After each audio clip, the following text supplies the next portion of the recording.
Now when it comes to harvesting cabbage, there's two things that I look for. The first way to tell if your cabbage is ready to harvest is to simply take your hand and squeeze the head. You want to look for a nice firm head when harvesting your cabbage.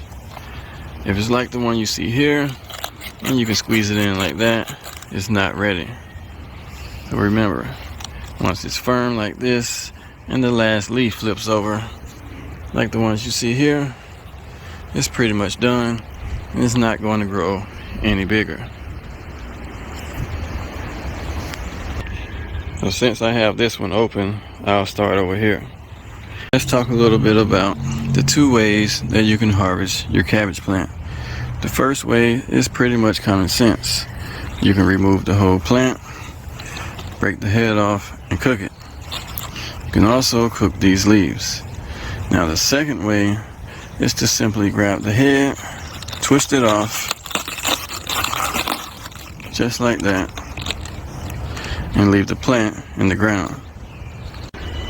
So now what I'm going to do is remove all of the bolted plants.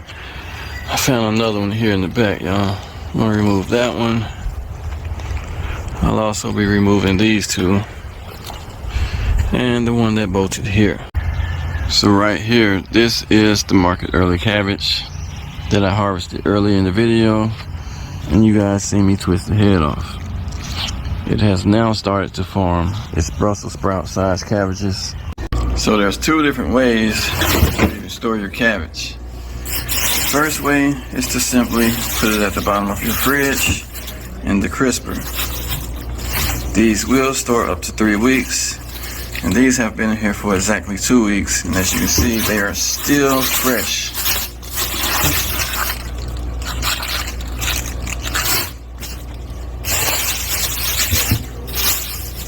So what I'll be doing today is cutting these up and demonstrating the second method, which is simply freezing them. So the first step when it comes to storing your cabbage is to simply clean your cabbage. And I like to start off with the fan leaves that you see here, and once they're clean, I chop them up and store them in freezer bags. Now there's two options before storing them in the freezer bags. One is pretty much common sense. You simply put them into the freezer bag and freeze them. Two is to blanch them in a pot before freezing. Now the difference between that is blanching will kill all of the bacteria and enzymes that help break down the leaves over time. So if you plan on storing these for up to a year, you want to make sure that you blanch them. Now I already have about 8 bags in my freezer that have been blanched.